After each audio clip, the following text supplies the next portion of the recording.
பயப்படாதே நான் உனக்கு துணை நிற்கிறேன் அப்படின்னா மிகப்பெரிய வெற்றிகளையும் ஆசீர்வாதங்களையும் நம்ம வாழ்க்கையில எது முடியாதோ அதை முடிய வைக்கிற வார்த்தை தான் இந்த வார்த்தை. நீ பயப்படாத நான் துணை நிற்கிறேன். தலைவர் இப்படி நிற்பான், தலைவர் மட்டும் என்ன பண்ணுவான், நின்றுட்டே இருப்பான். போடா நீ போடான்னு அனுப்பிவிட்டே இருப்பான் ஒவ்வொருத்தனும் அடிக்கிறதுக்கு. அந்த மாதிரி என்ன ஆகும், நம்முடைய ஆண்டவர் என்னன்னா அப்படி நிற்கிறாரு, போ. ஆனால் போய் அடி வாங்கிட்டு திரும்பி வர்றது கிடையாது நம்ம வேலை. நம்ம போனாலே என்ன பண்ணுவேன், அவர் அதுக்கு முன்னால் ஒரு ஆக்ட் காட்டிடுவார். அந்த ஆக்ட் காட்டும் போது என்ன பண்ணுச்சு, எல்லாமே முடிஞ்சு போயிடும்.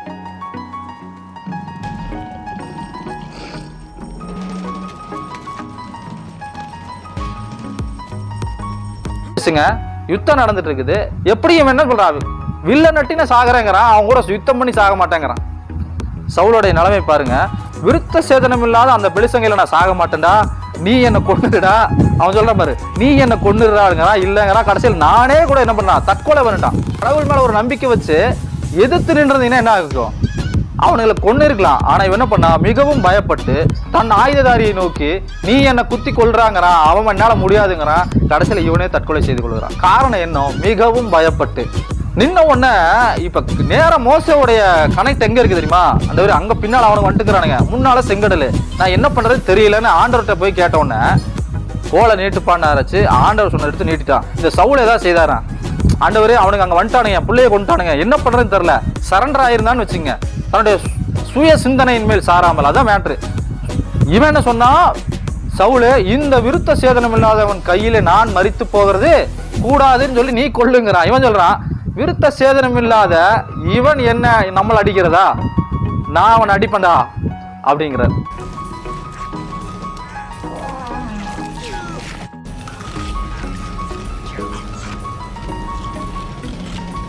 அவனுடைய சுயபலத்தை நான் சிங்கத்தை கொன்னேன்னு சொல்ல, சிங்கத்துக்கு தப்பி வச்ச தேவனு, கரடிக்கு தப்பி வச்ச தேவனு, இந்த பெலிஸ்தனுடைய கைக்கு தப்பி வைக்க அவர் வல்லவராயிருக்கிறார். நான் சொல்றேன், நீங்க தேவன் மேல நம்பிக்கை வச்சுட்டீங்கன்னா, தேவன் மேல ஒரு தைரியம் வச்சுட்டீங்கன்னா, கடவுளுடைய வார்த்தையை கேட்டு அவர் சமூகத்தில் நின்று நீங்க பழக ஆரம்பிச்சிட்டீங்க, வார்த்தையை கேட்டு பழக ஆரம்பிச்சிட்டீங்கன்னா எந்த சூழ்நிலை பார்த்து பயப்பட.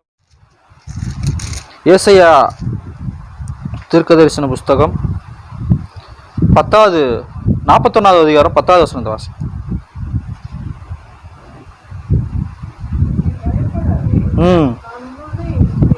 ஓகே போதும். நீ பயப்படாதே நான் உன்னோட இருக்கிறேன். ஆண்டவர் சொல்றாருங்க, நீ பயப்படாத நான் உன் கூட இருக்கிறேன். ஆனா இந்த வார்த்தை என்ன சொல்லுது அப்படின்னா, நீ பயப்படாத நான் உன் கூட இருக்கிறேன். ஆனா இந்த வார்த்தையை எடுத்துட்டு என்ன சொல்றாங்க, நிறைய பேர் எப்படின்னா என்ன சொல்றது, இந்த வார்த்தையை வந்து முழுமையா விசுவாசிக்கிறதுல, இந்த வார்த்தையை முழுமையா எடுத்துக்கிறதே கிடையாது. சும்மா சாதாரண பயப்படாத நான் உங்க கூட இருக்கிறேன் அப்படிங்கிற மாதிரி ஒரு சாதாரண வேர்டை எடுத்துக்கிறோம். ஆனா இந்த வார்த்தையின் உள்ள ஆழங்களை அர்த்தங்களை பார்த்தீங்கன்னா, நீ பயப்படாதே நான் உன்னோட கூட இருக்கிறேன். இந்த வார்த்தை அப்படி ஒரு வார்த்தை நீங்க முழுமையா தேவனுடைய கண்ணோட்டத்தில், அவர் சொன்ன கண்ணோட்டத்தில் நீங்க பார்ப்பீங்கன்னா எப்படி சொல்லியிருக்கிறாருன்னா, பயப்படாத நான் உன் கூட இருக்கிறேன்னா இது சாதாரண வார்த்தை கிடையாது, பல வெற்றிகளை கொண்டு வருகிற வார்த்தை. ஆமென்.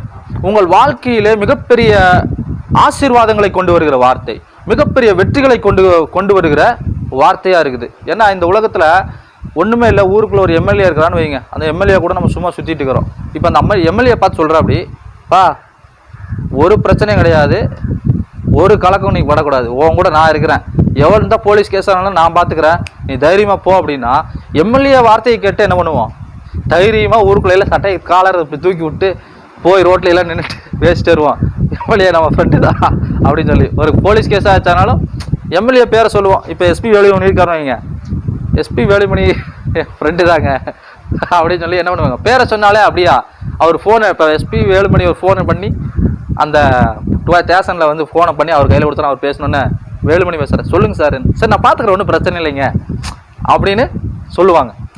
அப்போ சாதாரண ஒரு எம்எல்ஏ, ஒரு எம்பி, ஒரு ஏரியாவில் ஒரு பலம் வாய்ந்த நபர், தொழிலதிபர், இப்படி இருக்கிற ஒரு நபரே நான் உனக்கு கூட இருக்கிறேன், நீ எதுக்கு பயப்படாத, நீ என்ன வேணா பண்ணுறா. இப்போ ஒன்றும் இல்லைங்க, நிறைய வண்டிகள்லாம் ஓடுது, வண்டியில் பேர் சும்மா பேருக்காக அம்மா போட்டோ போட்டு வச்சிடுறாங்க, எஸ்பிவின்னு போட்டு வச்சிடுறாங்க. என்ன சொல்கிறீங்க? அப்போ என்ன காரணம் என்னன்னா, அந்த பேரை பார்த்தாலே ஓ அவனோட ஆளாட்டு இருக்குது, அப்படின்னு விட்டுறாங்க. ஆனா இங்க என்ன சொல்றாருன்னா, ஜீவனுள்ள தேவனு, நம்மளை உருவாக்கின தேவன் என்ன சொல்றாரு, பயப்படாத நான் உன் கூட துணை நிற்கிறேன் அப்படிங்கிறாரு. ஆனா இது என்ன நம்ம நினைக்கிறோம், வாக்கு தத்துவமா இப்போ ஒரு வார்த்தை வருதுன்னு வைங்க, உன்னை இப்போ ஒரு பயங்கரமான ஒரு வார்த்தையை ஏதாவது எடுத்துக்கலாம். இப்போ நான் சொன்னதை செய்யும் அளவு உனக்கு கைவிட மாட்டேன், உன் பேரவே பெருமைப்படுத்துவேன், இப்படிலாம் வார்த்தைக்கு கொண்டா கூட என்ன பண்ணுறோம், பயங்கரமாக விசுவாசிக்க ஆரம்பிக்கிறோம். ஆனால் பயப்படாத துணை நிற்கிறேன்னா, ஆடா இதுவா வாக்கு தத்துவம் அப்படின்னு சொல்லி என்ன பண்ணுறோம், அந்த வார்த்தையை அசட்டப் பண்ணுறவர்கள அது மேலே ஒரு முழு நம்பிக்கையை விசுவாசமும் இல்லாதம நம்ம இருக்கிறோம். ஆனால் இங்கே என்ன சொல்றது, நான் இந்த வார்த்தை பயப்படாதே நான் உனக்கு துணை நிற்கிறேன் அப்படின்னா, மிகப்பெரிய வெற்றிகளையும் ஆசீர்வாதங்களையும் நம்ம வாழ்க்கையில் எது முடியாதோ அதை முடிய வைக்கிற வார்த்தை தான் இந்த வார்த்தை, நீ பயப்படாத நான் துணை நிற்கிறேன் அப்படின்னா. இவன் துணை நிற்கிறேன்னு சொன்னா பாருங்க, ஒரு வார்த்தை சொல்லிட்டு நான் உனக்கு எல்லாம் பார்த்துக்கிறேன், நீ ஒன்றும் கவலைப்படாத தைரியமா போ அப்படின்னு எம்எல்ஏ சொன்ன வார்த்தையை கேட்டு என்ன பண்றாங்க, போலீஸ் ஸ்டேஷன்ல போய் சீனா போடுறானுங்க. அப்போ அந்த வார்த்தைக்கே அவ்வளோ வல்லம் இருக்குன்னா, இவர் என்ன சொல்றாரு, துணை நிற்கிறேன்னா சும்மா இது என்ன சொல்றதுன்னா, துணை நிற்கிறேன்னு சொன்னா இப்போ கடவுள் இருக்காருன்னு வைங்க, துணை நிற்கிறேன்னா பக்கத்தில் நின்றுட்டு பார்த்துட்டே இருக்கிறது கிடையாது. அவர் ஒரு வேலையை செய்யறாரு, அங்க உன் பக்கத்துல வந்து என்ன பண்ணுவாரு, துணை நின்றுட்டு என்ன பண்ணுவாரா, அவர் வந்து என்ன பண்ண வேலை செய்யாம சும்மா கூட நான் உனக்கு பலனா இருக்கிறேன் கூட வா நம்ம 2 பேரும் போய் பார்த்துக்கலாம் அப்படின்னு சொல்லி பலனுக்காக கூட வருவார்ல, அவர் உங்களை பலப்படுத்தி ஒரு காரியத்தை உங்களை செய்ய வைப்பார். ஆமேன், நான் இருக்கிறேன் போடா. இப்போ பாருங்க, மிகப்பெரிய ரவுடி இருக்கிறாங்க, ஒரு மிகப்பெரிய என்ன சொல்றது ஒரு கேங் இருக்கு, அந்த கேங்ல வந்து என்ன பண்றான், தலைவர் இப்படி நிற்பான், தலைவர் மட்டும் என்ன பண்ணுவா, நின்றுட்டே இருப்பான், போடா நீ போடான்னு அனுப்பிவிட்டே இருப்பான் ஒவ்வொருத்தனும் அடிக்கிறதுக்கு. அந்த மாதிரி என்ன ஆகும், நம்முடைய ஆண்டவர் என்னன்னா அப்படி நிற்கிறாரு போ, ஆனால் போய் அடி வாங்கிட்டு திரும்பி வர்றது கிடையாது நம்ம வேலை. நம்ம போனாலே என்ன பண்ணுவேன், அவர் அதுக்கு முன்னால் ஒரு ஆக்ட் காட்டிடுவார். அந்த ஆக்ட் காட்டும் போது என்ன பண்ணுச்சு, எல்லாமே முடிஞ்சு போயிடும். இப்போ ஆண்டவர் என்ன பண்ணுறாருன்னா, பயப்படாத நான் உனக்கு துணை நிற்கிறேன்னு சொல்லி இப்படி ஷோல்டரில் தட்டி டே போடா அப்படின்னு இப்படி சொல்லும் போது அந்த முழு பேலன் என்னாச்சு உனக்குள்ளே இருக்கும். நீ போகும்போது அங்கே எல்லாம் என்ன சொல்கிறது, நான் சொல்கிறேன் இன்னைக்கு சொல்கிறேன், அந்த லிமிட்ஸ் எல்லாம் தகர்க்கப்படும். நீ நுழையிற ஏரியாவோட அந்த எரிகோ கோட்டைகள்லாம் தகர்க்கப்படும். ஆமேன். அப்படித்தான் இயேசு இவங்க எரிகோ கோட்டைக்குள்ள போகும்போது என்ன சொன்னாங்க, 7 நாள் சுத்துங்கன்னு சொல்லிட்டாரு.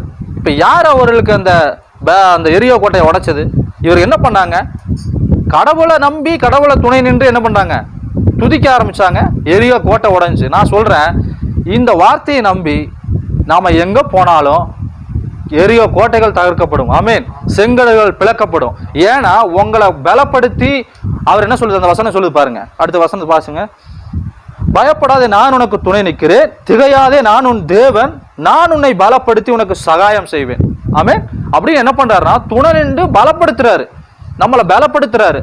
என்ன பண்ணுவாரா, சகாயம் செய்வேன்கிறாரு. அப்ப நீங்க போனும் போது கடவுள் உங்க கூட இருக்கிறாரு, நான் இருக்கிறேன் ஒன்றும் கவலைப்படாத ராஜா போ அப்படின்னு சொன்னாருனால உங்களுக்குள்ள அந்த பலன் இறங்கிரும். உங்களுக்குள்ள எது இல்லையோ, இப்ப நம்ம என்ன சாதாரண ஒரு நபரா தான் இருக்கிறோம், ஆனா கடவுள் கூட வந்து நின்று உன்னை பலப்படுத்தும் போது நீ அசாதாரணமான மனுஷனா நம்ம மாறிடுறோம். அப்ப என்ன ஆகும், நோ பவுண்டரிஸ்.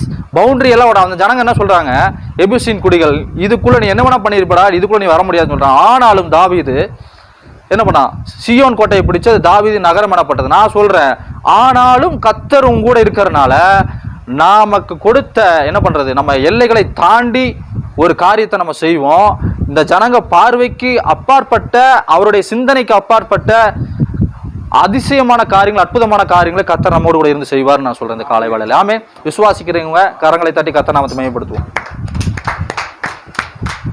என்னன்னா இப்ப கடவுளே கூட இருக்கிறாரு, அதான் சொல்றேன், ஆண்டவனே நம்ம பக்கம் அப்படின்னு உலகத்தான் சொல்லிட்டு ஒரு காரியத்தை செய்து முடிக்கிறான். அப்படின்னா கடவுள் நம்ம கூட ஜீவனா இருக்கிறாரு. அவர் சும்மா இல்லை, நம்மளை சாதாரணமான மனிதர்களை அசாதாரணமான மனிதர்களாக ஆக்குறார். எஜுகேஷன்ல நம்ம குறைவா இருக்கலாம், ஞானத்துல நம்ம குறைவா இருக்கலாம், அறிவுல நம்ம குறைவா இருக்கலாம், செயல்பாடுகள்ல குறைவா இருக்கலாம், ஒண்ணுமே தெரியாம இருக்கலாம். ஆனா என்ன பண்றாரு தேவன், நமக்கு பலப்படுத்தி சகாயம் பண்ணி நீதியின் வலது கரத்தினால் நான் உன்னை தாங்குவேன்கிறார். சும்மா கிடையாதுங்க, நீதியின் வலது கரத்தினால் நான் உன்னை தாங்கி ஏந்தி தப்புவித்து சுமந்து உன்னை பலப்படுத்தி உனக்கு சகாயம் செய்வேன்னா, சகாயம்னா உனக்கு நன்மை செய்வாங்க. இந்த ஊர்ல ஒருத்தர் வந்தாச்சுன்னா, அந்த இப்போ ஒரு நபர் நம்மளை கூட்டு வந்தோம், அருண் ஒரு பையனை கூட்டு வந்தோம், ஒண்ணுமே இல்லைன்னு வந்தா, அப்படி நாங்க இருக்கிற வான்னு சொல்லி ஒரு வேலையை வாங்கி கொடுத்து அவனுக்கு என்ன பண்ணாங்க, இன்னைக்கு நல்லபடியா இருக்கிறான். அப்ப என்ன, இதுக்கு பேர சகாயம். உனக்கு என்ன காரியம் வேணுமோ அதை அத்தனையும் நான் செய்து தரேன் அப்படிங்கிறார் ஆண்டவர் இந்த காலை வேளையில். ஆமென். அப்போது இந்த காரியம் இதுதான் நம்முடைய இன்னைக்கு கீவேர்டாக இருக்குது. அப்போ கடவுள் நம்ம கூட இருக்கிறனால மிகப்பெரிய வெற்றிகளை நம்மளால் அடைய முடியும். ஆமென். கர்த்தரை உயர்த்துவோம். ஆமென். செய்தி முடியலைங்க, செய்திக்குள்ளே போயிடலாம். ஸோ தைரியம் எவ்வளோ பெரிய காரியத்தை நம்ம வாழ்க்கையில் செய்யும். 1 நாளாகும். 10வது அதிகாரம்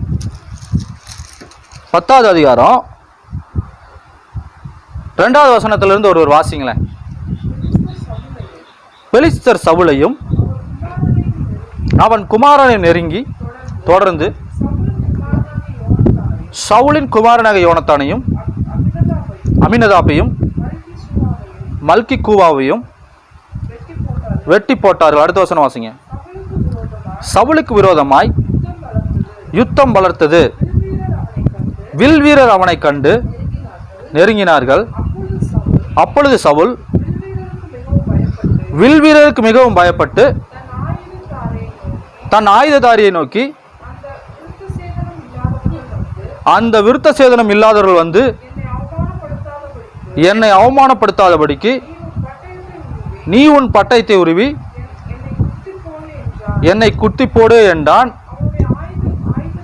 அவனுடைய ஆயுததாரி மிகவும் பயப்பட்டதினால் அப்படி செய்ய மாட்டேன் என்றான்.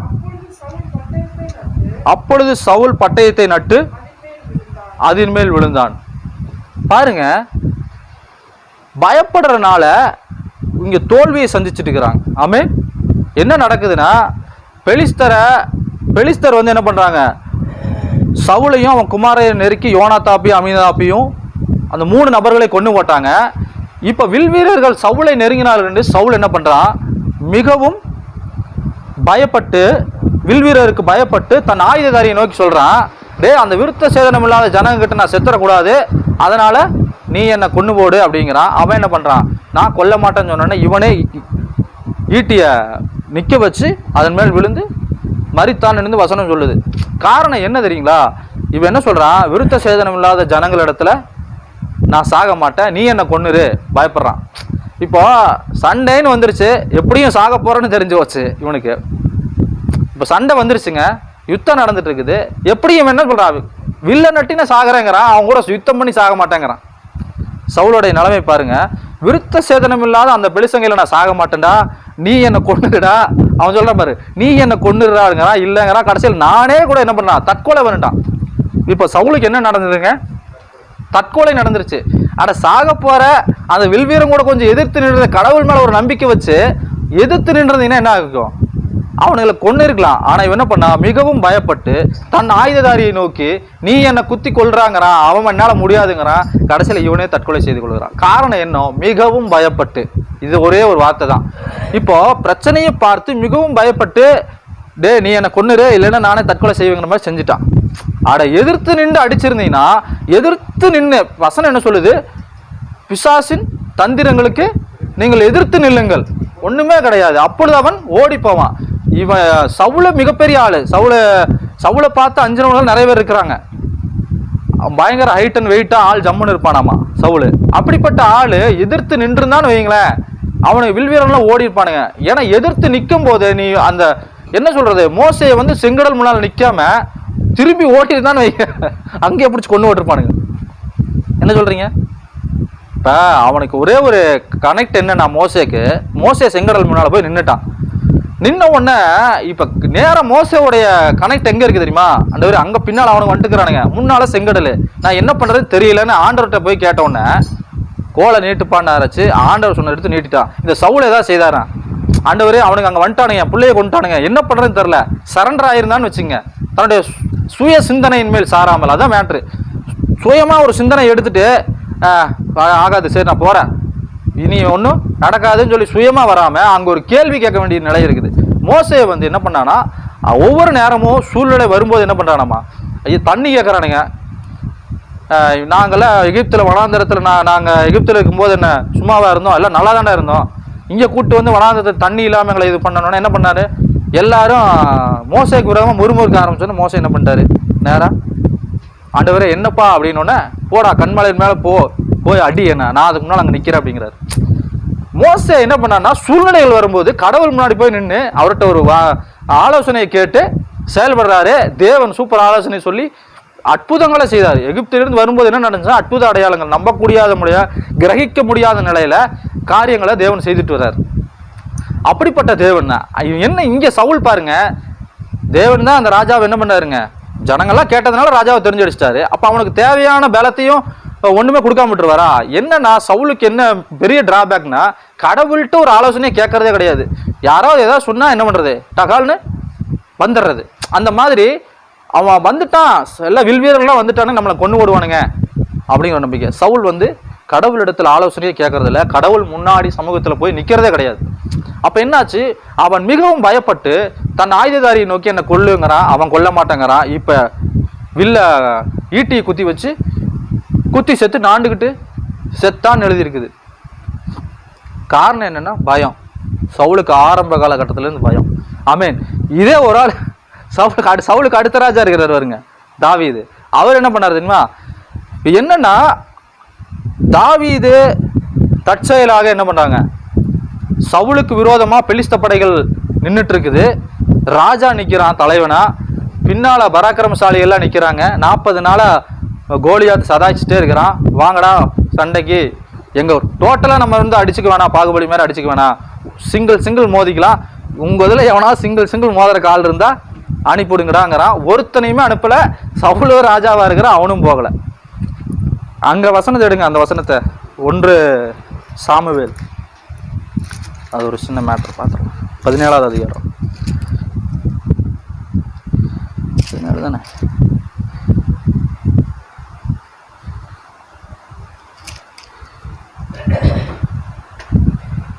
பாருங்க 17வது அதிகாரம் 14வது வசனம் சொல்லு, சவுலும் இஸ்ரவேல் அனைவரும் அந்த பெலிஸ்தனுடைய வார்த்தைகளை கேட்டு கலங்கி மிகவும் பயப்பட்டார்கள். பாருங்க, சவுலும் இஸ்ரவேல் ஜனங்கள் அனைவரும் பெலிஸ்தனுடைய வார்த்தையை கேட்டு மிகவும் கலங்கி பயப்பட்டார்கள். அப்ப என்னாச்சு, அவன் அங்க இருந்து வார்த்தையை தான் உயர்த்திட்டு இருக்கிறாடு, வேணாம் வந்தீங்கன்னா கொண்டே ஓடுவேன் அப்படிங்கிற மாதிரி மிரட்டலை கேட்டு ஒருத்தன் வாங்கடான்னு சொன்னே என்ன பண்ணானுங்க, எல்லாரும் பயந்து ஆஃப் ஆயிட்டானுங்க, பயப்பட்டு கலங்கிட்டு இருக்கிறானுங்க. தற்செயலாய் அந்த இடத்திற்கு தாவீது தன்னுடைய சகோதரர்களுக்கு ஆகாரம் கொண்டு வர்றான். அதாவது எப்படின்னா, நான் சொல்றேன், தற்செயலாகத்தான் கடவுள் நம்முடைய ஒரு இடத்துக்கு நம்மளை கொண்டு போவாருன்னு சொல்றேன். அதை என்ன சொல்ல வரேன்னா, கடவுள் தெரிந்து கொண்ட நபர்களை, கடவுள் உருவாக்கிய நபர்களை, கடவுள் எனக்கு இவன் வேணும்னு உருவாக்கிய நபர்களை, கடவுள் தெரிந்து கொண்ட நபர்களை, கடவுள் அழைத்த நபர்களை என்ன பண்ணுவாராமா, தற்செயலா ஒரு இடத்துல கொண்டு போய் நிறுத்துவாரு. சம்பவத்தை பார்த்தோன்னா கொழுந்து விட்டு எரியும், என்னடா பிரச்சனை அப்படின்னு. இப்போ நீங்க பாருங்க, சில பிரச்சனை நடந்துட்டே இருக்கும், ஆனா நம்ம போனா மட்டும் அதை பார்த்துட்டு நம்மளுக்கு இறுதிய படபடப்புன்னு என்ன சொல்லுவோம், என்ன இப்படி நடந்துட்டு இருக்குது, இதை பார்த்து வேதனைப்படுகிற வேதனை வரும். இப்போ ஒரு சம்பவம் ரொம்ப இரக்கமான சம்பவம் பற்றி என்ன பண்ணுவோம், நம்ம மனசு இறக்கப்பட்டு ஏன் இப்படி நடக்குது அப்படிங்கிற ஒரு வரும். ஒரு கொடுமை நடந்துட்டுச்சா அந்த இடத்துல என்ன இப்படிப்பட்ட காரியத்தை செய்யறாங்கன்னு சொல்லி உள்ள ஒரு ஆவேசம் வரும். அப்படித்தான் தற்செயலாக அங்க சகோதரர்களுக்கு ஆகாரத்தை கொடுக்க வந்த தாவீத தற்செயலானா கடவுள் தான் அந்த இடத்துல அழைச்சிட்டு வர்றாரு, தேவன் தான் அந்த செயலை பார்க்கும்படிக்கு அழைச்சிட்டு வர்றாரு. இவனுங்கெல்லாம் யுத்த வீரனுங்க. ஒரு ராஜா மிகவும் கலந்து பயப்பட்டுக்கிறான். என்ன நடக்குதுன்னு கேட்டோன்னு சொல்றானுங்க, அந்த பெலிஸ்த நம்மளெல்லாம் அடிச்சு கொள்ளுவேன், ஒருத்தருக்கு கூட மோதணும்னு சொன்னான். இவன் சொல்றான், இவன் என்ன சொன்னா, சவுலு, இந்த விருத்த சேதனம் இல்லாதவன் கையில நான் மரித்து போகிறது கூடாதுன்னு சொல்லி நீ கொள்ளுங்கிறான். இவன் சொல்றான், விருத்த சேதனம் இல்லாத இவன் என்ன நம்மளை அடிக்கிறதா, நான் அவன் அடிப்பண்டா அப்படிங்கிறார். இதான் மேட்ரு. அவன் என்ன பண்ணா, பயப்பட்டு நீ என்ன கொண்டுருங்கிறான்.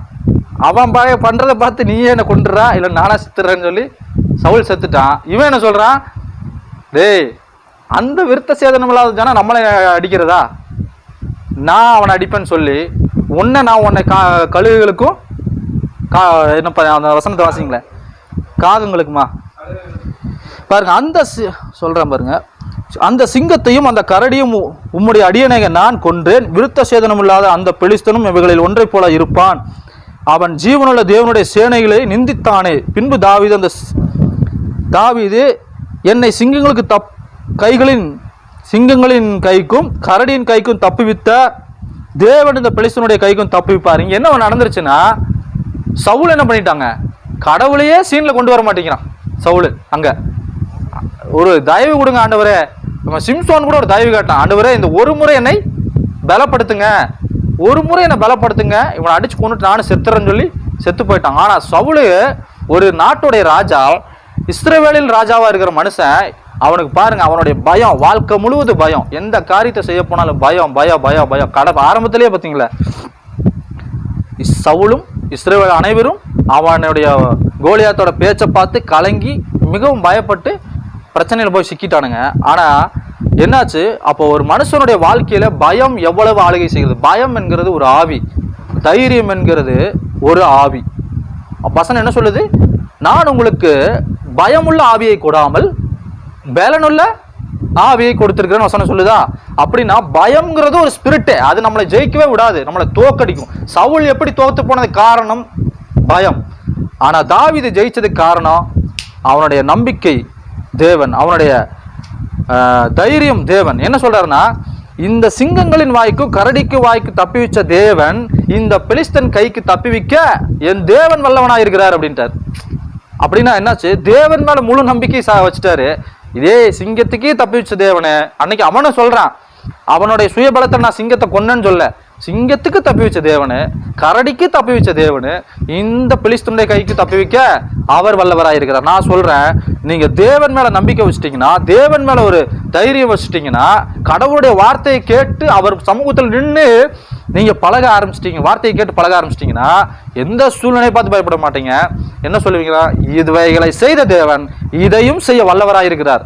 அப்படிதான் பெலிஸ்தனை தாவீது என்ன பண்ணாங்க, கோலியாத்தை கொண்டு போறதுக்கு காரணம் என்ன, இதெல்லாம் இந்த கரடியும் சிங்கத்தை போல இவனை ஒரு மிருகம்தான், இவனை அடிக்கிறதுக்கு என் தேவன் வல்லவராக இருக்கிறான்னு சொல்லி என்ன சொல்றான், அவன் நினைச்சான் விருத்த சேதனம் இல்லாத கையில நான் சாகக்கூடாதுரா, நீயே கொன்னுருன்னு பயந்து செத்தான். இவன் சொல்றான், விருத்த சேதனம் இல்லாத இந்த மனுஷன் நம்மளை கொல்றதா, இவன்லாம் யாருடா, என்ன அடிக்கிறக்கு இவன் யாரு, என் முன்னால் நிக்கிறக்கு இவன் யாரு, என் முன்னால் நிக்கிற தேவன்டா, செங்கடை பிளந்து கூட்டு வந்த தேவனு, கண்மலையை திறந்த தேவனு, எவ்வளவு பெரிய காரியங்களை நம்முடைய பிதாக்களுக்கு செய்த ஆண்டவர், அவரால் முடியாதா, இவன் யார் என்று அப்படி தைரியமா நின்றா பாருங்க. 5 கூழாங்கல்களை எடுத்துட்டு வந்தான், ஒரே கல்லு தான், வேலை முடிஞ்சு. ஆமென். உங்ககிட்ட இருக்கிற விஷயத்துல தேவன் மேல நம்பிக்கையா, விசுவாசத்துல தேவன் மேல நம்பிக்கையா இருந்து அவருடைய ஆலோசனையை கேட்டு செயல்படுவீங்க அப்படின்னா வாழ்க்கையில வெற்றிகளை பார்க்க முடியும். தாவீது எப்படி வெற்றிகளை பார்த்தான் பாருங்க. தாவீதுடைய முதல் வெற்றி, ஆமென், தாவீது கோலியாத் தாவீதோட முதல் வெற்றி தானேங்க. தாவீதுடைய முதல் வெற்றியே கடவுள் மேல உள்ள நம்பிக்கை, கடவுள் மேல உள்ள விசுவாசம், கடவுள் மேல நம்பிக்கையா பலனுள்ள ஆவிங்கிற ஒரு நம்பிக்கையில அப்படியே போய் முன்னால் நின்னான். அத்தனை பேர் யுத்த ஜனங்கள்லாம் பின்னால் நிக்கிறானுங்க, ராஜா நிக்கிறான், ஒண்ணுமே எடுக்கல. என்ன சொல்றது, யுத்தத்துக்கான எந்த போராயுதம் கையில் எடுக்கல. என்னன்னா இதுல ஒரு விஷயம், மிகப்பெரிய விஷயம் என்ன பார்க்கணும்னா, போர் ஆயுதமாய் கடவுள் ஒரு மனிதனை உருவாக்குவார். நான் சொல்றேன், இப்ப நான் சொல்றேன்ல, வாழ வயதுள்ள குமாரர்கள் பலவான் கையில் உள்ள யுத்த ஆயுதங்களாய் அம்புகளா இருக்கிறான். அப்படின்னா யாருன்னா நம்ம தேவன் தான் அந்த தலைவர், அவர் கையில நாம் யுத்த அம்புகள். இப்ப தாவீது தான் யுத்த அம்பா போய் என்ன பண்றான், நிக்கிறான், யுத்தையே தெரியாது. அவர் சொல்றாரு, நீ பயப்படாத, நான் உனக்கு துணை நிக்கிறேன், நான் உன்னை பலப்படுத்தி உனக்கு சகாயம் செய்து நீதியின் வலது கரத்தினால் நான் உன்னை தாங்குவேன்னு சொல்லி கடைசி வரையில தாவீதை என்ன பண்ணார், தேவன் கைவிடவே இல்லை. அவன் எல்லா இடங்களும் ஜெயத்தை பெற்றான். ஏன்னா கடவுள் மேல உள்ள நம்பிக்கை, கடவுள் மேல உள்ள விசுவாசம், கடவுள் மேல அளவு கடந்த அன்பு. தாவீதுக்கு அளவு கடந்த அன்பு இருந்தது கடவுள் மேல. அந்த அன்போட, விசுவாசத்தோட, தைரியத்தோட நீங்க கடவுள் முன்னால் நின்று எல்லா சூழ்நிலையும் கடவுள்கிட்ட நீங்க என்ன பண்ணணும், கேள்வி கேட்டே ஆகணும். எதிர்த்து வர ஒரு பிரச்சனையை சொல்லிட்டான் அப்படின்னாலே நீ நம்முடைய சிந்தனை எங்க போகணும்னா கடவுள்கிட்ட தான் போய் ஆகணும். கடவுள்கிட்ட ஒரு கேள்வி கேட்டு அவர்கிட்ட பதிலை பெற்றுட்டீங்கனாலே உங்களுக்கு ஜெயம் உண்டாயிருச்சு. நான் சொல்றேன், நீ பயப்படாதே, நான் உனக்கு துணை நிற்கிறேன், நீ கலங்காதே திகையாதே, நானும் தேவன், நான் உன்னை பலப்படுத்தி உனக்கு சகாயம் செய்வேன், நீதியின் வலது கரத்தினால் நான் தாங்குவேன். எந்த சூழ்நிலையும் பயப்படாதீங்க. பயம் வந்ததுன்னா வாழ்க்கையில் நிறைய தோல்விகளை கொண்டு வரும். நான் அனுபவிச்சிருக்கிறேன் நிறையா, சில காரியங்களில் பயப்பட்டு பயப்பட்டு பயப்பட்டு பல தோல்விகளை சந்திச்சிருக்கிறேன். என்னைக்கு நாம பயத்தை விட்டு கடவுள் என் கூட இருக்கிறாரு. உண்மையில சாதாரண மனுஷனா போனா பயம் உண்டாகும் தான். என்ன சொல்றீங்க? சவுல் சாதாரண மனிதனா இருந்தனாலதான், அவனுக்குள்ள தேவ ஆவி இல்லாதனாலதான் அவனுக்கு என்னாச்சு, கடவுளுடைய சிந்தனைக்கும் போக முடியல, கடவுள்கிட்ட ஒரு ஆலோசனை வாங்கவும் முடியல, அவன் எதிரிகள்கிட்ட நிற்கவும் முடியல. அவன் ராஜாவா இருந்து தோல்வி அடைந்த ராஜாவா செத்து போனான். சவுல் ஒன்றும் வெற்றியோட ராஜா கிடையாது, அவன் தோல்வியான ராஜா. ஆமென். ஆண்டு கொண்டு செத்தான்னா என்ன கணக்குங்க? ஒன்று தாவீது மாதிரி நிறை வயதுல செத்துருக்கணும், இல்லை மோசே மாதிரி நிறை வயதுல அடக்கம் பண்ணப்பட்டிருக்கணும். ஒண்ணுமே இல்லாம வாழ வயதுல குமாரர்கள் வீணா போனான்னு சொன்ன கதையில என்ன வந்துச்சு, செத்து போயிட்டான். ஏன் காரணம் என்ன தெரியுமா? கடவுளுடைய கனெக்ட்ல இல்லை, கடவுளுடைய ஆவி இல்லை. தாவீதுடைய கடவுளுடைய ஆவி இருந்தாரு, கடவுளுடைய விசுவாசம் இருந்தது, கடவுள் மேல அன்பு இருந்தது. அந்த அன்புலையும் விசுவாசத்திலும் தைரியத்திலையும் கடவுள் மேல தைரியமா நின்றனால வாழ்க்கையில ஜெயத்தை பெற்றான். நான் சொல்றேன், எந்த விஷயத்துக்கும் சும்மா பயப்பட்டே இருந்தோம்னு வைங்களேன், ஒரு காரியம் சாதிக்கவே முடியாது. பயம் இல்லாம சாதிக்கணும். ஆமென். பயம் இல்லாம போய் நில்லுங்க. நான் என்ன சொல்ல வரேன்னா, பயப்படாதேன்னு நான் சொல்லல, கடவுளே சொல்றாருங்க, நீ பயப்படாத, நான் உனக்கு துணை நிற்கிறேன், நான் உனக்கு சகாயம் செய்வேன், நான் உன்னை பலப்படுத்துவேன், நீதியின் வலதுகரத்தினால் தாங்குவேன். இந்த காலை வேளையில கர்த்தருடைய வாக்குத்தத்தமா வருது, தீர்க்க தரிசன வார்த்தையா வருது. நீங்க விசுவாசிச்சீங்கன்னா, இப்பயும் சொல்ற, விசுவாசிச்சு பயப்படாம என்ன காரியத்துல வேணாலும் இறங்குங்க. கர்த்தர் உங்க கூட இருக்கிறார். ஆமென். அவர் பலப்படுத்தி உங்களுக்கு சகாயம் செய்து நீதியின் வலதுகரத்தினால் உங்களுக்கு தாங்கி கண்மலையின் மேல உங்களை உயர்ந்த ஸ்தானத்துல கொண்டு போய் நிறுத்துவார். இப்ப தாவீதுக்கு வெற்றி வந்ததுக்கு காரணம் என்ன? பயம் இல்லாம ஒரு காரியத்துல போய் நின்னதுனால. ஏன் தெரியுமா? அந்த பயம் இல்லாத காரணம் என்னன்னா, கடவுள் என் கூட இருக்கிறாருங்கிற மிகப்பெரிய நம்பிக்கை, விசுவாசம். இன்னைக்கு நமக்கு என்ன பண்றோம், தேவனுடைய ஆவியை உடையவர்களா இருக்கிறோம், ஆனா கடவுள் என் கூட இருந்து ஒரு ஆக்ட் பண்ண மாட்டாருங்கிற ஒரு மிகப்பெரிய கலக்கம். ஐயோ, இது காரியத்தில் நம்ம ஏதாவது செய்ய முடியுமா?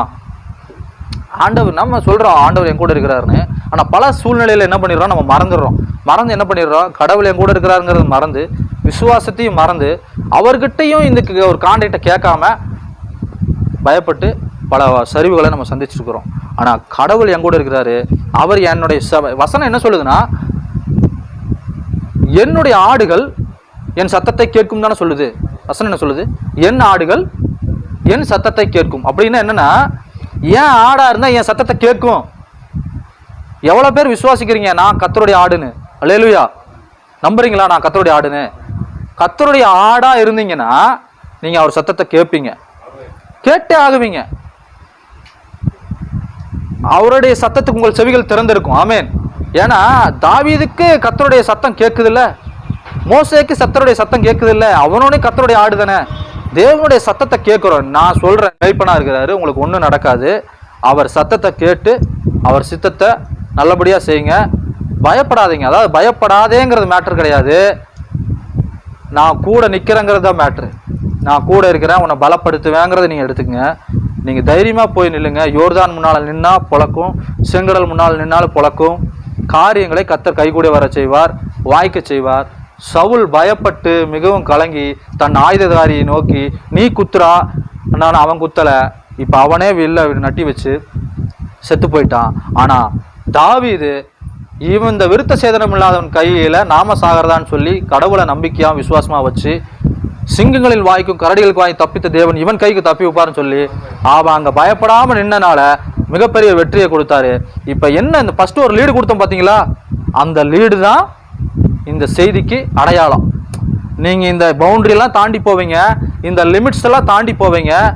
எது இந்த ஜனங்க உங்களால முடியாது, இவன் வாழ்க்கை தரம் இவ்வளவுதான், இவனோட நிலைமை இவ்வளவுதான், இவன் ஆற்றல் இல்லைதான், இவன் சபை ஊழியங்கள் இவ்வளவுதான், இதுக்கு மீறி இவன் சபை ஊழியத்தை வளர்த்த முடியாது, அப்படி இதுக்கு மீறி ஒரு பெரிய காரியங்களை இவங்களால செய்ய முடியாதுன்னு இந்த ஜனங்கள்லாம் சிந்தனையில நினைக்கிறாங்களோ, இல்ல செயல்ல மற்றவர்களிடத்துல பேசுறார்களோ இருந்திருக்கலாம். ஆனா நான் என்ன சொல்றேன்னா, இப்படிப்பட்ட சூழ்நிலையெல்லாம் கர்த்தர் உங்களை வைத்து என்ன பண்ணுவாரு, தகர்த்து. தாவீதை பார்த்து சொன்னாங்க, எபூசின் குடிகள் இந்த இதுக்குள்ள நீ உள்ள வர முடியாது அப்படின்னு சொன்னாங்க.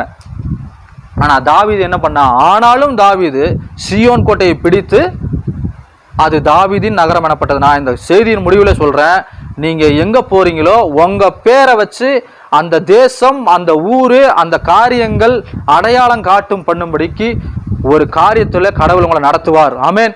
அந்த நம்பிக்கையோட விசுவாசத்தோட அந்த இடத்துல நில்லுங்க. அதுக்கு தான் வார்த்தை சொல்றாரு, நீ பயப்படாத, நான் உனக்கு துணை நிற்கிறேன், நீ போ, நான் உனக்கு சகாயம் செய்வேன், நான் உன்னை பலப்படுத்துவேன், நீதியின் வலது கரத்தினால் தாங்குவேன், உன் பெயரை நான் பிரஸ்தாபப்படுத்துவேன் அப்படின்னு என்ன வசனம்? தாவீது நகரம் எனப்பட்டதுன்னா தாவீதின் பேரு பிரஸ்தாபப்படுத்து. நான் சொல்றேன், உங்க பெயரை பிரஸ்தாபப்படுத்துவார், உங்க ஊரை உங்கள் பெயர் மூலமாய் பிரஸ்தாபப்படுத்துவார். சில எல்லைகளை பவுண்டரி எல்லாம் தாண்டி நீங்க உள்ள போவீங்க. அதற்கு காரணம் என்னன்னா, தாவீதுக்கு அங்கேயும் பயம் இல்லை. நீ என்னடா சொல்றது உள்ள வர முடியாதுன்னு, என் தேவன் கூட இருக்கிறாரு. ஹல்லேலூயா. நான் சியோன் கோட்டையை பிடிப்பேன், எபூசின் குடிகள் இல்லடா, என்னுடைய தேவன் யோசுவா காலேப்பை வச்சு அங்க 31 ராஜாக்களை முறியடிச்சாரா? எபூசின் குடிகளை முடிச்சாரு, எபோரியரை முறியடிச்சாரு, கிர்காசிரியை முறியடித்தாரு, எல்லாரையும் முறியடிச்சாரு. அவனுடைய சிந்தனையில் அதெல்லாம் இருந்திருக்கணும். நான் சொல்றேன், நமக்கு என்ன சிந்தனையில் இருக்கணும்னா, தாவீதை வச்சு இவ்வளவு செஞ்சாரு, மோசையை வச்சு இவ்வளவு செய்தாரு, அவர்கள் எல்லாம் ஊழியக்காரர்கள். ஹல்லேலூயா. நாம அப்பா பிதா என்று அழைக்கக்கூடிய புத்திர சுவிகாரத்தின் ஆவி, சிங்கத்தின் குட்டிகள். ஆமென். அவர்களால் அவ்வளவு முடியும். அதுதான் அங்க தாவீதுக்கு யார் மேல நம்பிக்கை இருந்திருக்கும்? மோசே மேலையும், யோசுவா மேலையும், காலேப் மேலையும், ஆபிரகாம் மேலையும் தான் நம்பிக்கை வந்திருக்கும். நான் சொல்றேன், நமக்கு நம்முடைய இவர்கள் மேல, தாவீது மேல, மோசே மேல நம்பிக்கை இருக்குது. அதை காட்டிலும் கிறிஸ்துவ மேல நம்பிக்கை இருக்குது.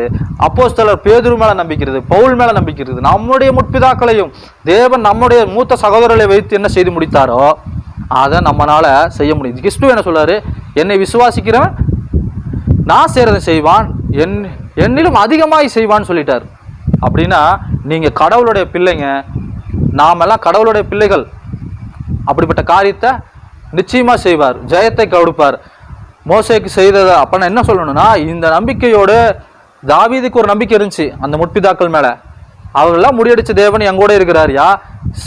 ஆபிரகாமின் தேவன், ஈசாக்கின் தேவன், யாக்கோப்பின் தேவன், என்னுடைய தேவன், தாவீதின் தேவன். அப்போ இந்த தேவன் எல்லாவற்றையும் செய்ய சதா காலங்களும், இந்த தேவன் சதா காலம் என்றென்றுள்ள நல்ல தேவன். ஆமேன். அவர் மரண பரியந்தம் நம்ம நடத்துவார். மரணமே இல்லாம கூட நடத்துவார். ஆமேன். தாவீதுக்கு வேணா ஒரு கான்ட்ராக்ட் இல்லாம சொல்லிக்கலாம், மரணம் வரைக்கும் அவர் என்ன நடத்துவார். நான் சொல்றேன், உங்களை மரணத்தை ஜெயமாக நீங்கள் விழுங்கும்படிக்காக அவர் உங்களை நடத்துவார். ஆமேன். அப்படிப்பட்ட தேவன் தான் தேவனுடைய பிள்ளைகள். அவங்கெல்லாம் ஒரு சேவகர ஊழியக்காரலாக இருந்துக்கலாம், நம்மளுக்கு பிள்ளைகளுங்கிற அதிகாரத்தை கொடுத்து, அந்தஸ்தை கொடுத்து, வல்லமைகளை கொடுத்து நம்மளை வச்சிருக்கிறாரு.